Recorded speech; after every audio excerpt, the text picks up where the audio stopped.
تنزيه وتشبيه، مهمة جدا، مهمة جدا. عين في التنزيه وعين في الايه؟ اصل احنا نلاقي ربنا سبحانه وتعالى في القرآن قال لنفسه اوصاف عجيبة او اوصاف زينا، سميع وبصير، مش كده؟ ما دي اوصافنا احنا، ما احنا بنسمع ونبصر، وقدير، ما احنا قادرين والناس قادرة، انت واخد بالك؟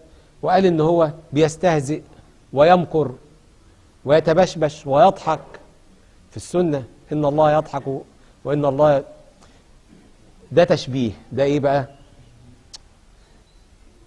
وبعدين يأمرنا ان احنا ننزهه عن هذا الايه؟ الله. طب ما انت يا رب اللي شبهت، وانت اللي ايه بتأمرنا بالايه؟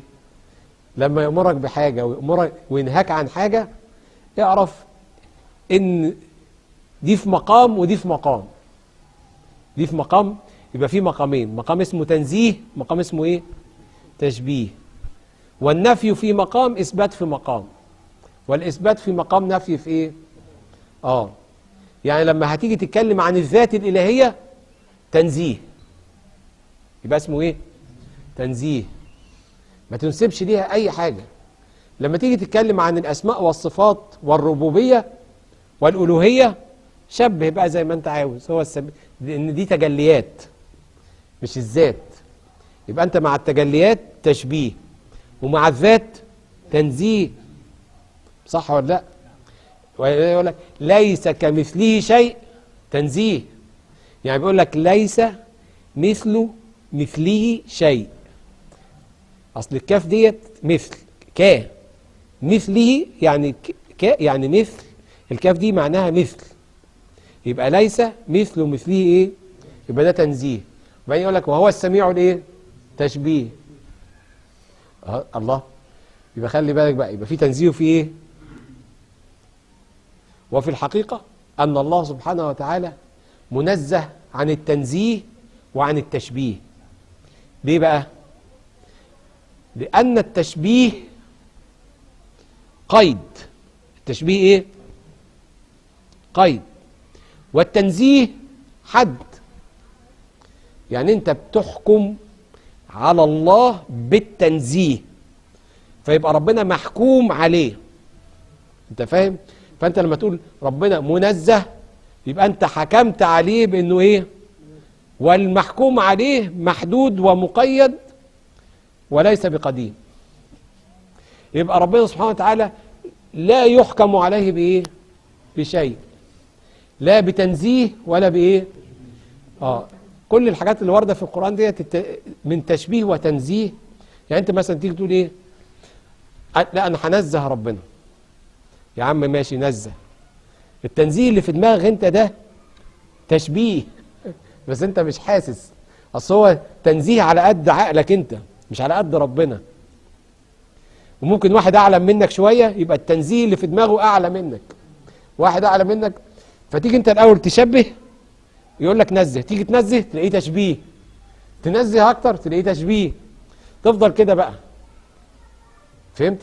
طب ما انت تريح نفسك بقى وتقول ان احنا مش هنحكم على ربنا بايه؟ بحاجه، وان الحاجات ديت اللي احنا بنقراها ديت ان ربنا كذا وربنا كذا ديت عشان يفهمنا، يتنزل الينا عشان يتحبب الينا ويتحنن الينا عشان نقدر نفهمه بس ونعامله. انما لو ربنا قال انا مش هتفهموني ومش هتعرفوني، طب هنعبد ايه؟ فهو لازم ايه؟ يتحبب اليك باسماء وايه؟ انما ربنا سبحانه وتعالى له اسماء وصفات كثيره جدا بعدد الخلق، كل خلق له اسم وصفه انت مش هتقدر تحصي هذه الايه؟ الاسماء والصفات.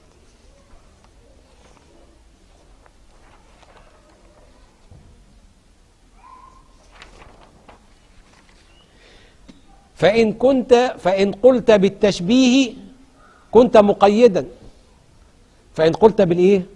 بالتشبيه كنت إيه؟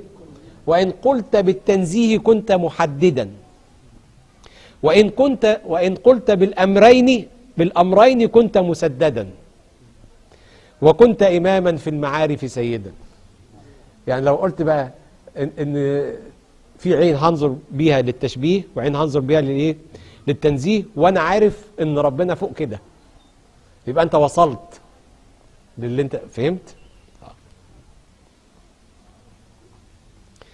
قال لي حسن كل شيء تجلى. خلي بالك بقى سيدي ابن الفارض بيقول ايه.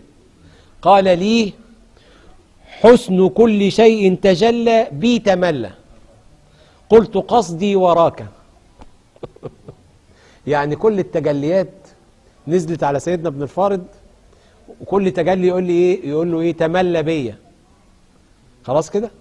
هو قال له لا، انا يعني انا لا، في حاجه ورا كده. قال له طب نزه. قال له لا، في ورا كده. فهمت؟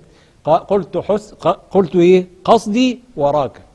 قال لي حسن كل شيء تجلى بي تملى، فقلت قصدي وراك. يبقى انا خلي بالك كل الحاجات دي فتن. التنزيه فتنه، والتشبيه ايه، فتنه، عشان الناس تاخد بالتشبيه والناس تاخد بالايه، بالتنزيه. ودول اصحاب العلامات يوم القيامه. ربنا يجي في صوره، الصوره دي يعني تشبيه، الصوره دي يعني ايه، فالناس ما يعرفوش الصوره ديت. دول مشبهين مثلا او منزهين، فجالهم يعني المشبهين جالهم بالتنزيه ما يعرفوش، والمنزهين جالهم بالايه، بالتشبيه ما يعرفوش. انما اللي هم عارفين ان ربنا عين كده وعين كده يعرفوه في كل موطن، يجي بالتشبيه يعرفوه، يجي في التنزيه يعرفوه. ما هو اللي جه هنا هو اللي جه ايه، هنا. يأتي الله لهم في صورة، يبقى مين اللي أتى؟ الله. بس الصورة هي اللي اختلفت عليهم، يعرفونها أو لا يعني ايه. لا انت بقى يوم القيامة ربنا يتجلى لك في أي صورة تبقى عارفه، ما انت عارف بقى كل حاجة.